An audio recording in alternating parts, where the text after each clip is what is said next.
대표를 겪어보신 조응천 의원님 입장에서는 왜냐면 김성태 의원님은 옆당으로만 보셨지만 겪어보셨으니까 제가 그냥 정치부 기자 한 10년 넘게 한 걸로 봤을 때는 2심에서 비슷한 선고 결과가 나와도 개의치 않고 그냥 출마를 강행하고 당선까지도 노릴 것 같거든요. 어떻게 보세요? 그렇습니다. 뭐 제가 겪어봤다 보니까 좀 부정적인 의미로 들리는데 예.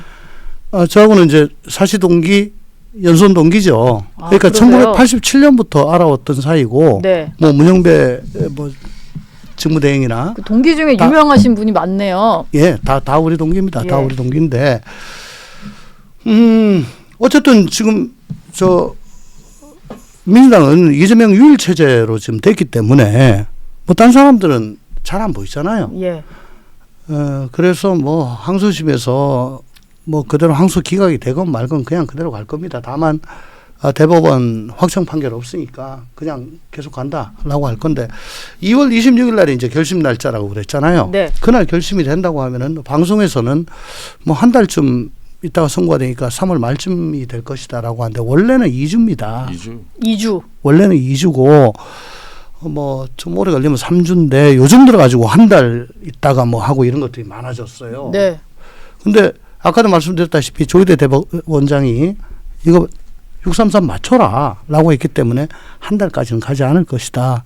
그러면 3월 중순이나 뭐 20일 전후 그쯤 나온다고 봤을 때는 아마 윤석열 대통령의 탄핵 심판 인용 여부가 결정되는 거하고 시기가 또 거의 비슷하게 돌아갈 수가 있어요. 네. 그러니까 그때 되면 이제 조기 대선이 확정이 거의 되는 시기고 항소심이 나올 수도 있고. 네. 그러면 이제 아주 큰 딜레마에 빠지는 거죠. 왜냐하면은 항소심까지 저렇게 당선 무효형이 나왔는데 생각하지도 못한 얼토당토하는 윤석열 대통령의 저 경험으로 인해 가지고 이게 타임테이블이 무지하게 당겨졌다 이겁니다. 네. 그러면 그것 때문에 저 사람이 과연 피선거권이 있다고 지금 봐야 되냐. 그러면 대통령이 되고 난다면 한동훈 대표가 얘기했던 헌법 84조 얘기 지금 현직 대통령은 외환 내란 빼고는 소추되지 아니한다. 네. 그럼 이미 소추가 됐어요. 소추가 돼가지고 재판을 받고 있다 칩시다. 그거는 명확한 규정이 없으니까. 그러니까 예. 지금 항소심 나왔고 이제 대법원에 있잖아요. 네. 그러면 대법원 판결을 선고하면 안 된다라는 게 저 민주당 얘기고, 예. 그건 소추되지 않는 거고 진행 중인 재판은 그냥 가는 거다. 네. 라는 게 또 여당 쪽 국민의힘. 얘기인 건데, 예. 그러면 만약에 그대로 상고 기각이 돼가지고 당선 무효형이 확정이 돼요. 네. 그러면 피선거권이 없으니까 어떻게 됩니까? 당선 무효가 되는 거 아니에요? 아니, 피선거권이 없으니까 네. 그냥 그날로 집에 가야 돼요. 예. 선출직은 그렇습니다. 네. 그 이게 지금 뭐 하는 짓이냐라는 얘기가 또 나올 거고, 네. 비명계들은 그런 얘기를 할 거고요. 네. 또 가장 극단적인 말씀을 드리면은, 그래도 난 출마할 거야라고 해가지고 강행을 했고, 후보자 등록까지 했습니다. 지금 저기서 뭐 경선이 세게 붙을 것 같지는 않아요, 민주당이. 네.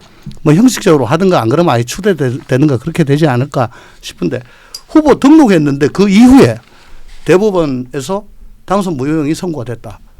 그럼 어떻게 되지 아십니까? 어떻게 됩니까? 후보 등록했는데 후보가 죽어요. 네. 교통사고로 죽어요. 후보 없이 그냥 지나가는 겁니다. 후보 등록 이후에는 추가로 못합니다.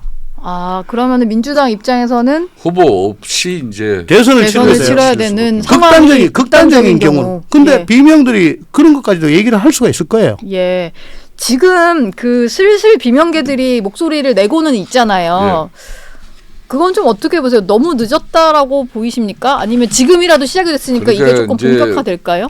마키아벨리 군주론을 보면은 예. 그게 이제 이 군중이나 대중 이분들은 신들의 영역으로 봐요. 네. 그러니까 그 말은 이미 국민들은 작년 12.3 비상계엄 이후에 윤석열 대통령에 대한 판단은 이미 이루어졌고 그 판단이라는 것은 이제 사법 절차에 따르면 되는 것이고 그 다음은 자연스럽게 지금 현재 이재명 대표에게 가 있는 겁니다. 그러니까 이재명 대표에 대한 국민적 판단이 지금 각급 여론조사를 통해 가지고 국민의힘 정당 지지율에도 반영되고 있고 지금 국정을 보지 않고 있는 윤석열 대통령에 대한 지지율에도 그게 반영되고 있는 거예요. 네. 즉 그 말은 일극체제인 민주당 이재명 대표를 민주당 내에서는 손을 댈 수 있는 세력이 또 정치가 없어요. 네. 그렇기 때문에 이 방식을 지금 국민들이 대중이 선택하고 있는 거예요. 여기에 대한 하답을 민주당이 이제 어떤 방식으로 관련 전략적 이재명 대표가 판단을 하고 전략적 자기를 접으면서 전략적 후보를 세울 것인지 네. 이걸 국민들이 이제 지켜보는 거죠. 저는 그런 측면에서 민주주의 근간은 법치고 또 법원은 최후의 보루인데 과연 지금까지 이재명 대표가 사법 리스크를 극복하기 위한 그런 수단들이 국민들이 납득하는 법원의 최후의 보루로 지금 삼고 있냐. 그거 아니거든요. 벌써 네.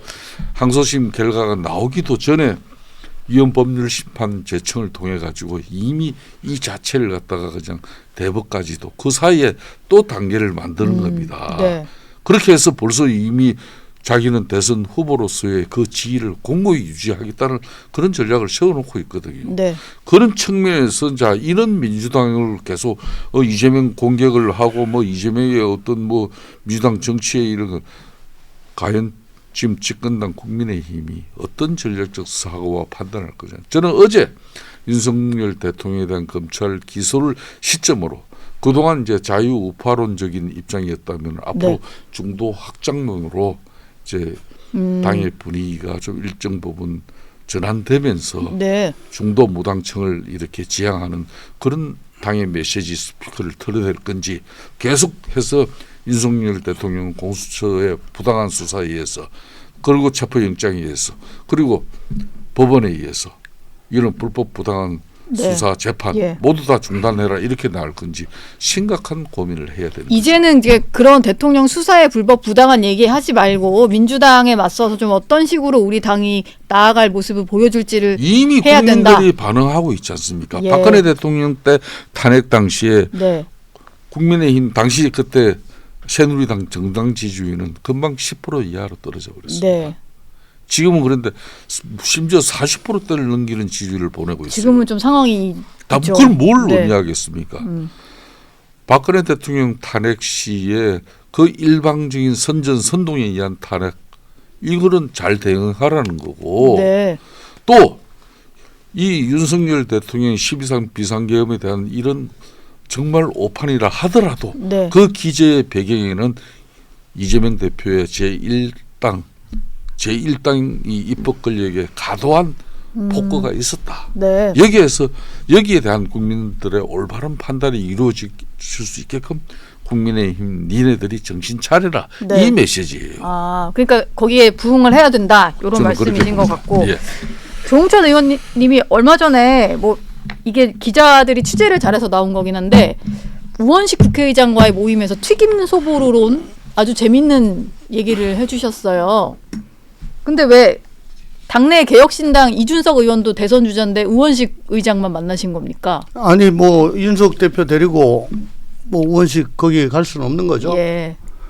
우원식 의장이 원내대표를 했던 때가 그때 같이 하셨죠. 했습니다. 2017년. 그때 네. 부대표를 했고. 아, 원내 부대표 2년 그때는 민주당도 123석밖에 안 됐기 때문에 과반이 안 됐어요. 맞습니다. 우리가 122석. 22이고 거기다가 견제가 좀 되던 그럼요. 완전한 한당이 견제가 있었고. 그럼요. 국민의당도 있고요. 예. 정의당도 있고요. 그때 저 헌법재판소장 김희수 예. 재판소장 거기는 인준이 거부됐습니다. 네. 예, 그런 일도 있었고요. 어쨌거나 정권 바뀌어가지고 처음 이제 원내대표를 했는데 말하자면 여소야 되죠. 갑자기.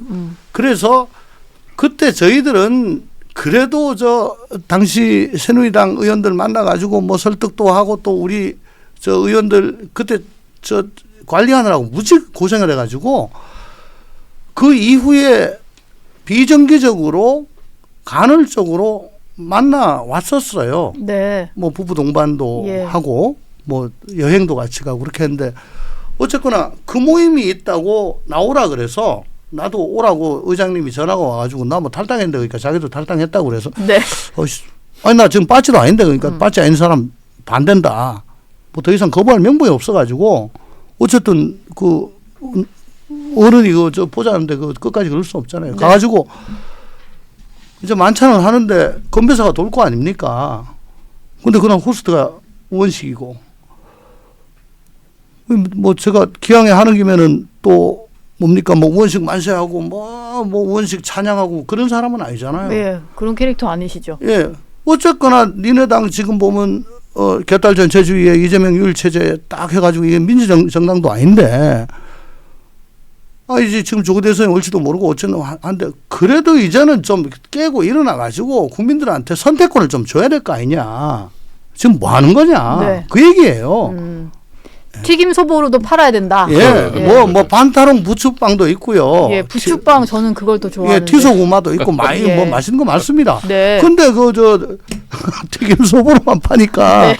딴 거 좋아하는 사람들은 어떻게 해요? 그러니까 그게 민주당 잘 되라고 하는 얘기가 아니고 예. 우리 국민들 보시기에 국민의힘도 마찬가지입니다.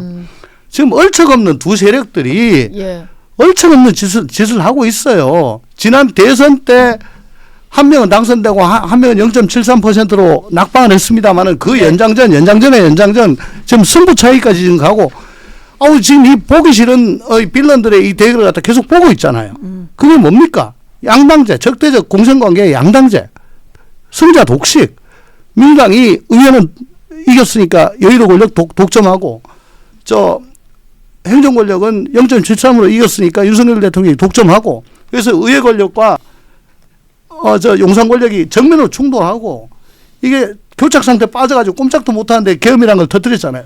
지금 그런 상황인데 예. 네. 국민들이 정말 이 손이 안 가요. 차선을 선택하는 게 아니고 최악만 피하자고 지금 계속하고 계시거든요. 예. 그러니까 좀 양심이 있어라 이것더라 그런 얘기입니다. 죄송합니다. 예. 예.